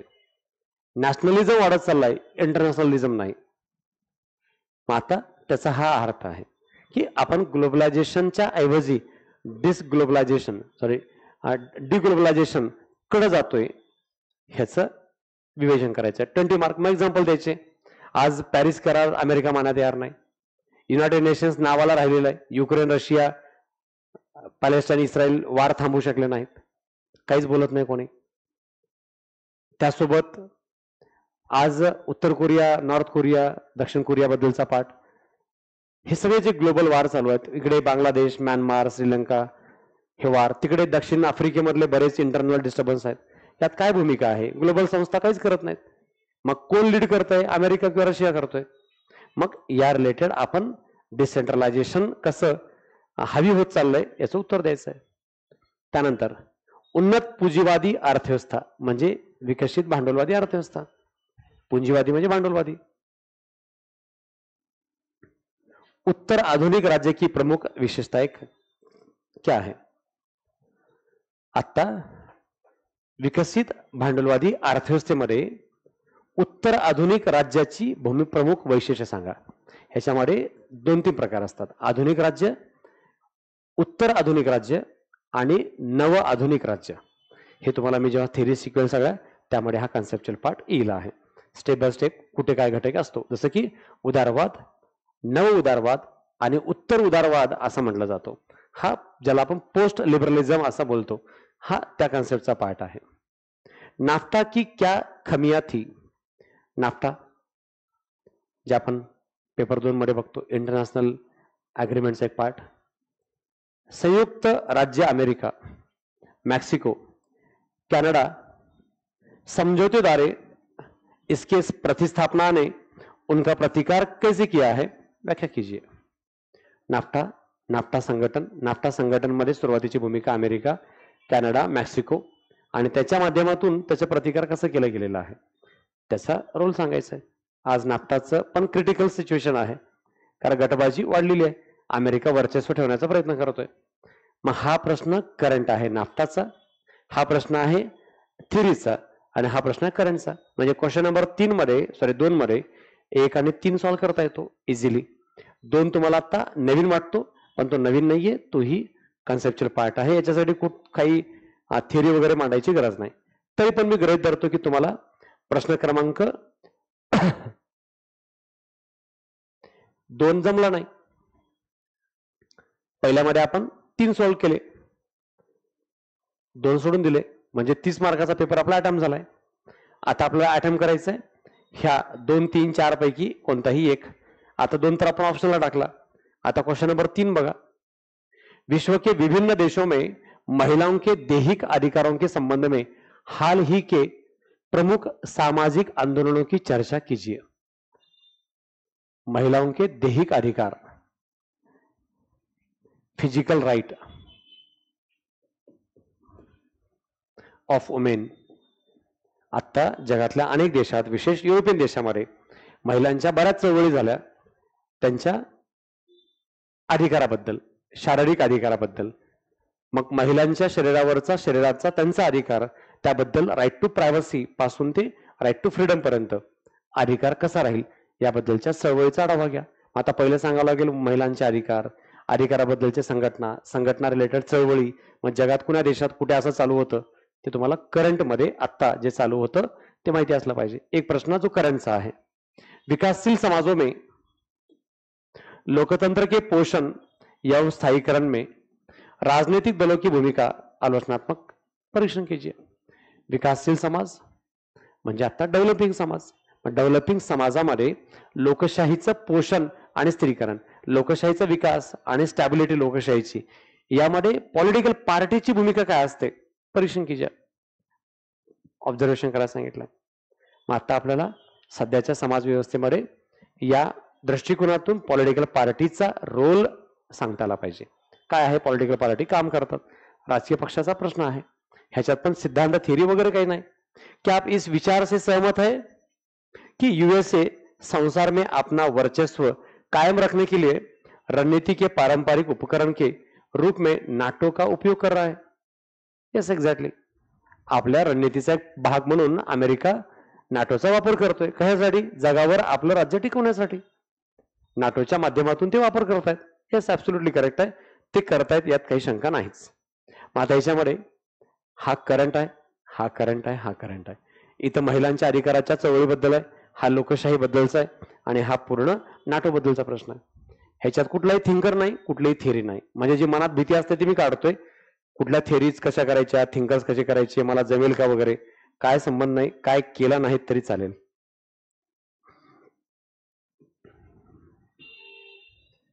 हा आता 5वा प्रश्न.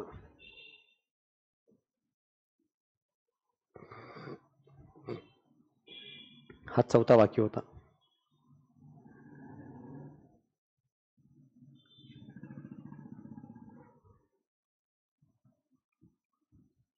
ग्रामशी द्वारा प्रतिपादित आधिपत्य सिद्धांत वैश्विक शक्ति की प्रकृति में कई मूल्यवान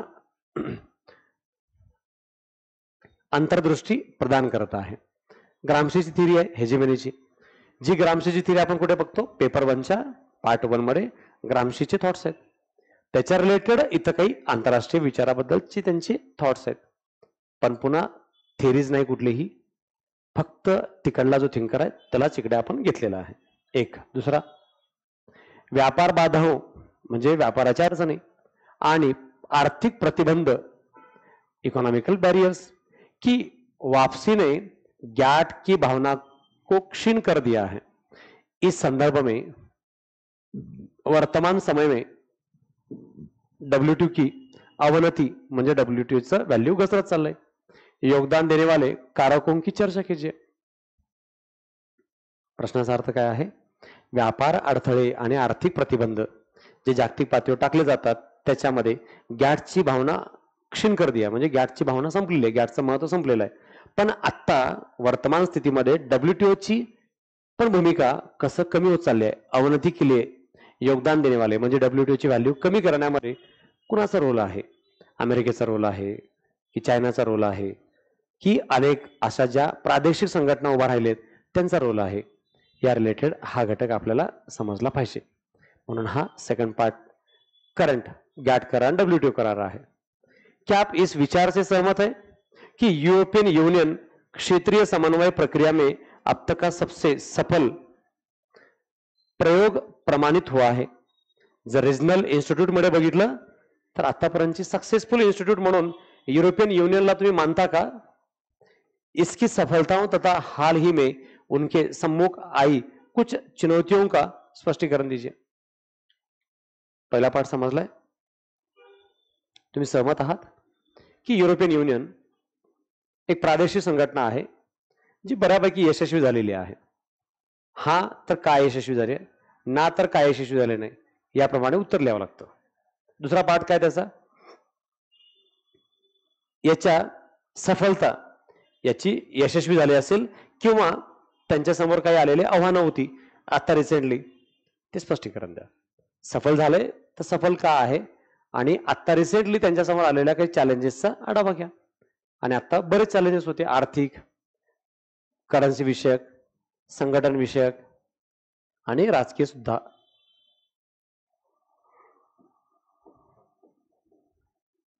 आपल्याला 4, 2, 3, 4 पैकी एकच सॉल्व्ह करायचा होता. हा चौथा. इथं बघितलं तर तुम्हाला फक्त ओळखीचा नव्हता काय? ग्रामशी. बाकी करंट आहे, गॅट करार, आणि इकडे पण नाटो आहे, सॉरी युरोपियन युनियन आहे संघटना, युरोपियन युनियन, इथं WTO गॅट करार, आणि इकडे करंटच आहे नाटो, इकडे विकासशील देश, लोकशाही आणि महिलांबद्दलचे अधिकार. कुठलीच थेरी नाही, कुठलाच थिंकर्स नाही, फक्त या रिलेटेड आपल्याला उघड्या डोळ्याने आजूबाजूला बघता येईल असं आपल्याकडं सगळा घटक असणं अपेक्षित आहे. आता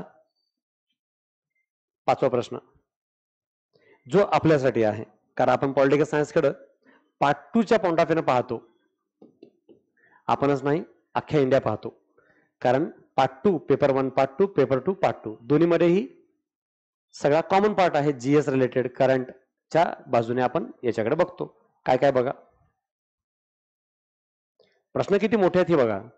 पेपर 1 मध्ये एवढे मोठे प्रश्न नव्हते पहिल्या प्रश्नामध्ये, पण 5व्या प्रश्नामध्ये मात्र क्वेश्चनची लेंथ जास्त आहे. म्हणजे जेवढे क्वेश्चन लेंथी असतील ना तेवढा त्यात कंटेंट जास्त टाकावं लागतो, कारण ते तेवढे प्रश्नचे अँगल तयार होतात त्याच्यामध्ये, मग तेवढं सांगावं लागतो. जसं की आता पहा, वेटो के अधिकार के बिना स्थायी सदस्य बनने के स्थान पर, वेटो पावरच्या शिवाय स्थायी सदस्य बनण्यासाठी भारत को संयुक्त राष्ट्र सुरक्षा परिषद का अर्धस्थायी सदस्य बनने का प्रयास करना चाहिए. टिप्पणी कीजिए.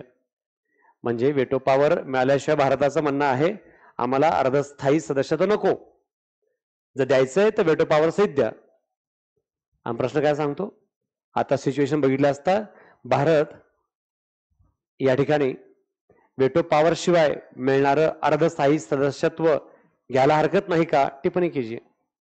मला तुम्हाला स्टँड घ्यायचा असतो, नाही मला काही सांगता येत नाही, भारत जे बरोबर निर्णय घेतो ते बरोबरच आहे.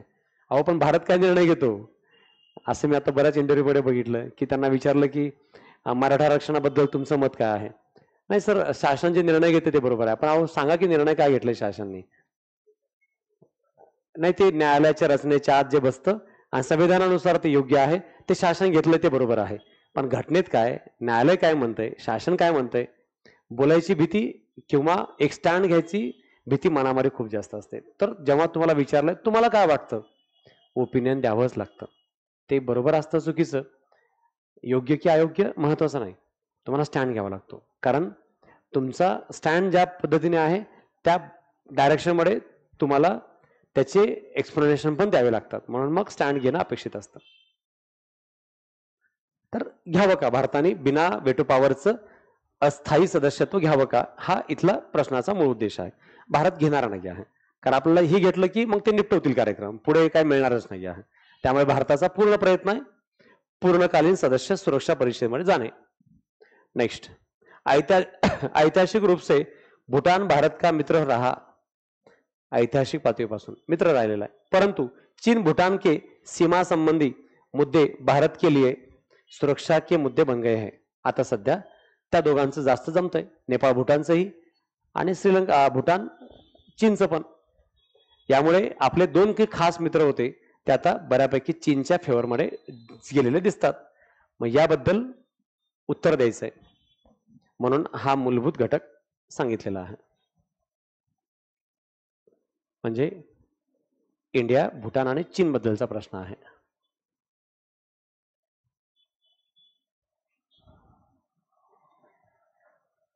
जब तक भारत डब्ल्यूटीओ की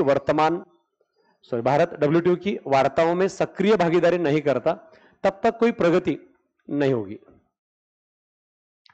डब्ल्यूटीओ में भारत के बढ़ते दबदबे के प्रमुख कारणों पर चर्चा कीजिए. त्याच्यामध्ये पण 2 पाठ केलेत. पहिलं काय सांगितलंय, भारत जोपर्यंत चर्चेमध्ये भाग घेत नाही तोपर्यंत भारताची प्रगती होणार नाही.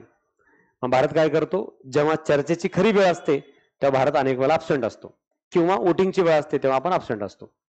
कारण आपला स्टँड घ्यायची इच्छा होत नाही, मग आपण बिना स्टँडचा राहतो. म्हणून ते सांगितलं की या स्टँड घ्यावं लागेल का, हा महत्वाचा पाठ. आणि डब्ल्यूटीओ मध्ये भारताचं प्रभाव आता वाढत चाललाय. का वाढत चाललाय त्याची काही कारण सांगा. मग आता आपण जगातली 4थी मोठी अर्थव्यवस्था बनत चाललोय. अर्थव्यवस्थेचा आकार मोठा झालाय, लोकसंख्या खूप आहे, तीही पुन्हा लोकशाही सरकार आहे. आपल्याकडे आर्थिक व्यवहाराची संख्या मोठी निर्माण होत जाताना दिसते जागतिक कोणत्याही पातळीवरच्या देशापेक्षा. तसंच महत्वाचं काय आहे की आंतरराष्ट्रीय व्यापारातली भागीदारी वाढत चाललेली आहे. आंतरराष्ट्रीय आर्थिक व्यवहाराचा एक प्रमुख भागीदार देश म्हणून आपली ओळख होत चालली आहे. या डायरेक्शनमध्येच उत्तर देणं गरजेचं आहे. आशिया प्रशांत रणनीति को नई शब्दावली भारत प्रशांत रणनीति से प्रतिस्थापित करने के पीछे तर्क पर चर्चा कीजिए. आशिया प्रशांतच्या ऐवजी भारत प्रशांत म्हणजे आता याच्यावरून काय बोलतोय, आपली ओळख स्पेशल तयार व्हायला लागते. आशियापेक्षा काय बोला तुम्ही, प्रशांत महासागर, म्हणजे भारत आणि प्रशांत बोला. मग प्रशांत महासागराबद्दल चर्चा करताना आशिया व प्रशांत करली जात होती, आता ती चर्चा भारत आणि प्रशांत महासागर असं बोललं जातंय. हे विशेष महत्व आहे. जग आता आशिया म्हणून बोलण्याच्या ऐवजी भारत आणि आशिया बोलत असेल तर भारताचं महत्व कळतं. जसं आपण म्हणतो ना, अमेरिका खंडात म्हणलं की आपल्या फक्त अमेरिका दिसतो, बाकी अमेरिका खंड काही दिसत नाही. मग अमेरिका खंडात अनेक देश आहेत, आपल्याला त्याची ओळख पण नाही. अगदी तसं आहे. मग अमेरिकेमध्ये पण दक्षिण अमेरिका, उत्तर अमेरिका असला काहीच फरक नाही करत आपण. अमेरिका म्हणजे एकच युनायटेड स्टेट्स ऑफ अमेरिका असं आपण समजतो. तशी ओळख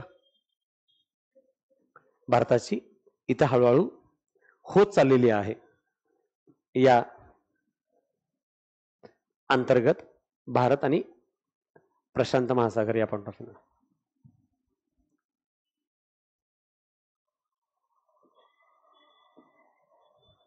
गहरे संबंधों के बावजूद, चांगले जवळीकचे संबंध असतानाही चीन द्वारा श्रीलंका में निवेश एवं आर्थिक प्रभुत्व के बढ़ते प्रभाव के कारण भारत और श्रीलंका के संबंधों में तनाव दिखाया गया है. दिसतोय तणाव, कारण आपल्या आणि श्रीलंकेचे चांगले संबंध आहेत, तरी पण चीनचा श्रीलंकेसोबत वाढता गुंतवणुकीचा, आर्थिक व्यवहाराचा, आर्थिक प्रभुत्वाचा इम्पॅक्ट भारत आणि श्रीलंकेच्या रिलेशनवर होतोय. उदाहरण द्यायचं आहे आणि फॅक्ट आहे. 99 वर्षाच्या करारावर चीननं श्रीलंकेला पोर्ट बांधून दिलंय, एअरपोर्ट बांधून दिलेलं आहे.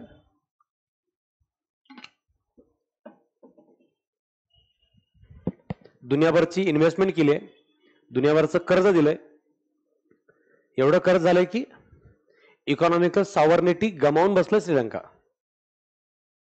आर्थिक प्रभुत्व चीन चालेलं आहे. यामुळे आता श्रीलंका मजबूर झालाय, यायचं भारतासोबत पण येऊ शकत नाही. आणि श्रीलंकेची चीन सोबतची जवळीकता हे आपल्याला खपत नाही. त्यामुळे आपण त्यांच्यासोबत संबंध दुरावताना दिसतोय. आता याच्यामध्ये 5व्या प्रश्नातला काय आहे? पहिला, इंडिया श्रीलंका. इथं आशिया इंडिया, प्रशांत आणि इंडिया, प्रशांत महासागराबद्दल WTO बद्दलचा पार्ट आहे. आणि भारत, चीन, नेपाळ, चीन, Bhutan, veto power, United nations. सगळे प्रश्न काय आहेत? संघटना संस्थाबद्दलचे प्रश्न आहेत. ना कन्सेप्ट, ना थिअरी, ना थिंकर्स. एकही प्रश्न नाही असा जो तुम्हाला सॉल्व्ह करता येणार नाही. आणि UPSCचा पेपर आहे, 24चा पेपर आहे. असं नाही की आपण खूप जुना पेपर आहे, चलो ठीक आहे, सोपा सोपा आहे, काय टेन्शन नाही. पण जरी सोपा असला तर याच्या कंटेंटसाठी अभ्यास करावा लागतो, खूप लिहावं लागतं, खूप सराव करावा लागतो. त्याशिवाय हातामध्ये येत नाही. आता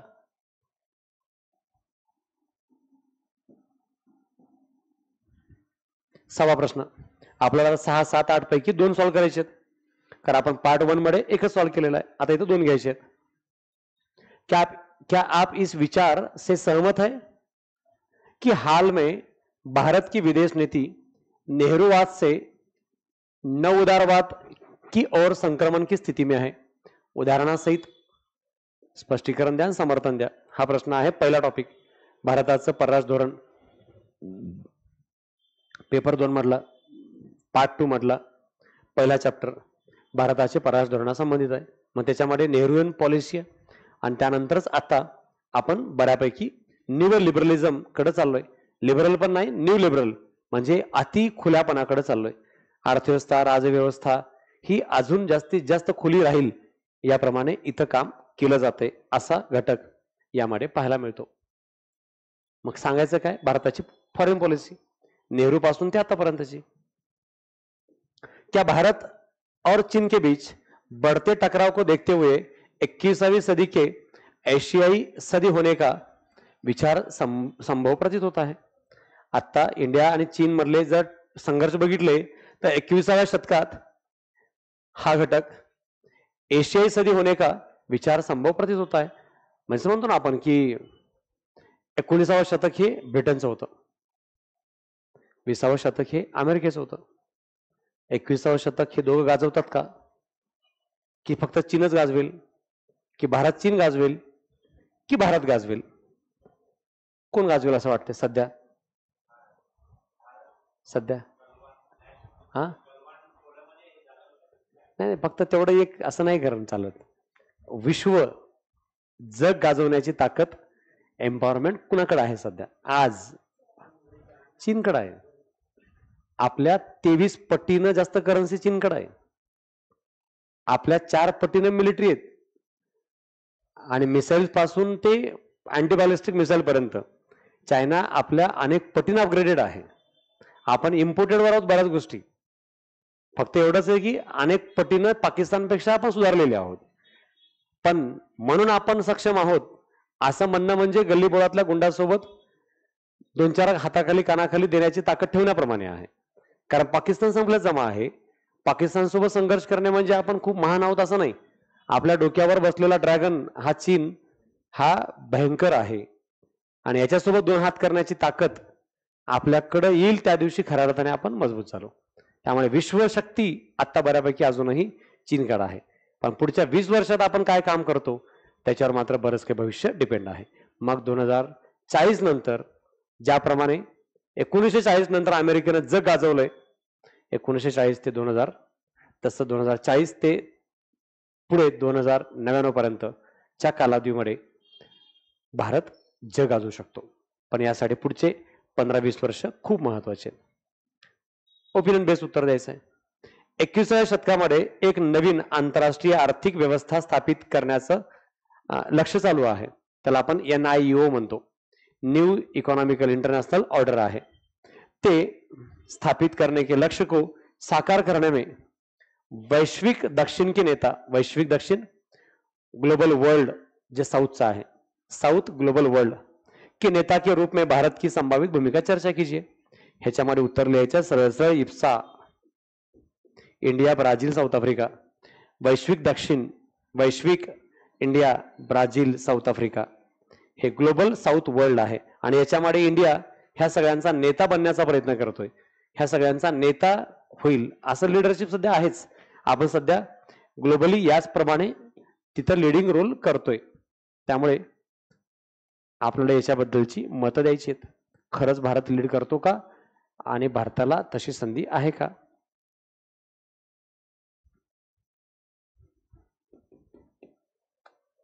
आता यातला कुठला प्रश्न होता असा जो तुम्हाला सॉल्व्ह करता येणार नव्हता? 21वे शतक, NIO, भारत चीन आणि भारताचं परास धोरण. पहिला टॉपिक भारताचा परास धोरण, त्याच्या रिलेटेड टॉपिक भारत चीन द्विपक्षीय संबंधाचा टॉपिक. आणि 21व्या शतकामध्ये पुन्हा भारत चीनच विचारलंय, सॉरी भारत आणि दक्षिण विचारलंय. दक्षिण दक्षिण साऊथ ग्लोबल याबद्दलचा प्रश्न विचारलाय. आणि दक्षिण दक्षिण नावाचा टॉपिक आहे आपल्याला सिलेबस मध्ये या पेपर 2च्या पार्ट 2 मध्ये. नेक्स्ट आहे क्वेश्चन 7वा. आशियान बिमस्टेक, दोन संस्था आहेत आशियान आणि बिमस्टेक. जैसे अन्य क्षेत्रीय समूह पर भारत के बढ़ते फोकस संकेंद्रण के आलोक में सार्क के भविष्य पर चर्चा कीजिए. जसं आशियान आणि बिमस्टेक यांचं क्षेत्र वाढत चाललंय त्याच्या तुलनेत सार्कचं भविष्य सांगा. थोडं सांगा आशियान बद्दल, थोडं सांगा बिमस्टेक बद्दल. त्याच्या तुलनेत भारताच्या सार्क बद्दल चर्चा करा. सार्कचा रोल काय, सार्क मध्ये काय येतं, कशा प्रकारे घटक आहेत. नेक्स्ट, वास्तविक परमाणु शक्ति के रूप में मान्यता होने के बावजूद, म्हणजे परमाणु शक्ती असल्याची मान्यता असलेल्याच्या शिवायही परमाणु अप्रचार संधि NPT आपण ज्याला म्हणतो, नॉन प्रोलिफरेशन ट्रीटी पर हस्ताक्षर करने से भारत के लगातार इनकार का आलोचनात्मक परीक्षण कीजिए. भारत हा देश न्यूक्लिअर देश आहे, ह्याला जगाने मान्यता दिलेली आहे. भारत हा न्यूक्लिअर एम्पावर देश आहे, जगाने मान्य केलेला आहे.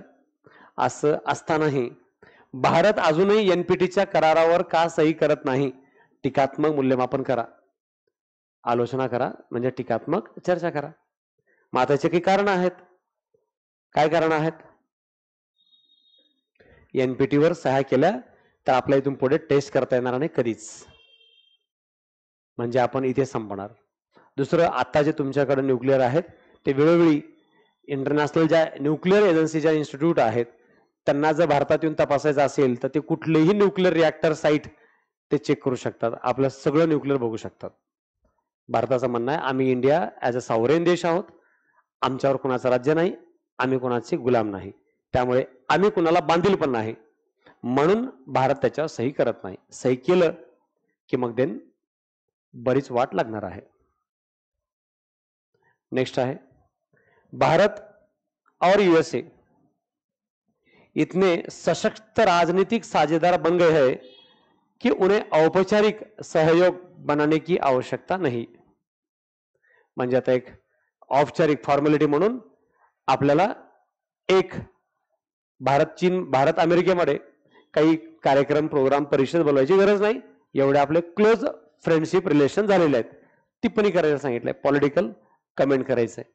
आणि खरंच आहे भारत आणि अमेरिकेचे संबंध बरेच सुधारलेले आहेत. काय प्रश्न आहे मग इथं? भारत अमेरिका, इथं NPT, इथं सार्क. संस्थांचा अभ्यास करायचा आहे, कारण या पार्ट 2 मध्ये संस्था संघटना आयोगाने विचारलेले आहेत.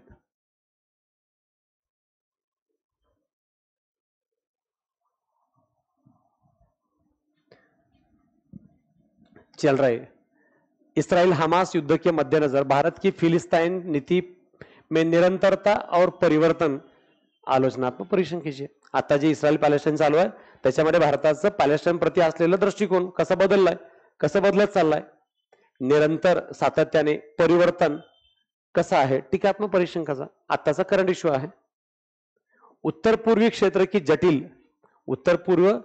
की जटिल नृजातीय राजनीतिक गतिशीलता पर भारत सरकार द्वारा म्यांमार के साथ मुक्त आवागमन व्यवस्था फ्री मूवमेंट रेजिम को समाप्त करने के आशय पर चर्चा कीजिए. आपल्याकडे वांशिक संघर्ष चालू आहे पूर्वच्या भारतात, वांशिक संघर्ष चालू आहे खुद म्यानमारमध्ये, आणि अशा स्थितीमध्ये तिकडून आपल्या देशात येणाऱ्यांची संख्या खूप जास्त आहे. मुक्त आवागमन ये जा करणे फ्रीली कोणत्याही विशेष परवान्याशिवाय असं करता येते. तर याबद्दल भारत ते करार समाप्त करण्याच्या दृष्टिकोनातून चर्चा करायचा मुद्दा मांडलेला आहे. म्हणजे इथं काय आहे प्रश्न, इंडिया म्यानमार बद्दलचा प्रश्न आहे. आणि नरजातीय राजनीतिक गतिशीलता म्हणजे इथेनिक कॉन्फ्लिक्टच्या बेसिसवर चालू असलेली पॉलिटिक्स आहे. तुम्ही या वंशाचे त्या वंशाचे, तुम्ही काळे गोरे या धर्माचे वगैरे वगैरे असं जेव्हा त्याच्यात प्रश्न उभा केला जातो तेव्हा त्याला आपण तिथं वांशिक भेद म्हणतो. भारत ने हाल में बहु संरेखन की अपनी खोज में गुटनिरपेक्षता को खारिज करने का विकल्प चुना. Non alignment in its pursuit of multi alignment. Non अलाइनमेंटच्या ऐवजी आता हा घटक कसा मल्टी अलाइनमेंट बनेल याकडे प्रयत्न करायचा आहे. बहुसंरेखन म्हणजे मल्टी अलाइनमेंट. म्हणजे भारताचा काय स्टँड आहे, गटातून दूर राहून गटनिरपेक्ष अलिप्त पद्धतीने काम करण्याच्या ऐवजी तुम्ही जर मल्टी अलाइनमेंट मध्ये काम केलं तर अधिक फायदा मिळू शकतो. म्हणजे हा नामचा प्रश्न आहे. हे NAM नाम अलिप्त संघटना एक संघटनेचा प्रश्न. दुसरा भारत आणि म्यानमार द्विपक्षीय संबंध. इस्रायल पॅलेस्टाईन बद्दल भारताचा स्टँड. तिन्ही पण करंट आहेत. पुस्तकी नॉलेज पुस्तकात दिलेला सगळा घटक इथं तेवढा सगळा काहीही कामाचा नाही, कारण प्रश्नाचा ओघ पूर्णपणे सध्याच्या करंट सिनियर रिलेटेड आहे, सध्या चालू असलेल्या घटक विषयाकडे आहे. तर अशा परिस्थितीमध्ये आपण पुस्तकाचा पसारा वाढवणे नाही आणि पुस्तकाच्या माध्यमातून तसं काही स्टडी करण्याचा मानस विषयही ठेवू नये, कारण त्याची खरंच ॲज इथं काहीही गरज नाही. ही फॅक्ट इथं लक्षात ठेवायचं आहे. समजले? इथं पण पहिले 3 टॉपिक नाही केले थेरीचे तरी खाल्ल्या सगळ्या टॉपिकच्या आधारे आपल्याला करंट इंटरनॅशनल आणि इंटरनॅशनल ऑर्गनायझेशनच्या आधारे इथला अभ्यासही पूर्ण करता येतो. कुठल्याही प्रकारे कशाही थेरीज थॉट्स अभ्यास न करता सुद्धा इझिली पॉलिटिकल सायन्सला GS च्या अभ्यासाच्या पॉइंट ऑफ व्ह्यूनं आपण कव्हर करू शकतो. फक्त एवढंच की GS मध्ये 20% गोष्टी लागतात, इथं ते 80% गोष्टी लागतात. त्यालाच विस्तृत स्वरूपामध्ये ब्रॉडर वेनं बघावं लागतं. अशा विषयाचा समावेश इथं आपल्याला या पेपर 2 मध्ये पाहायला मिळतो. इथं आज आपला पेपरची ओळख करून देण्याचा घटक होता. पेपर 1, पेपर 2 PYQ आयोगाच्या पेपरच्या माध्यमातून आहे.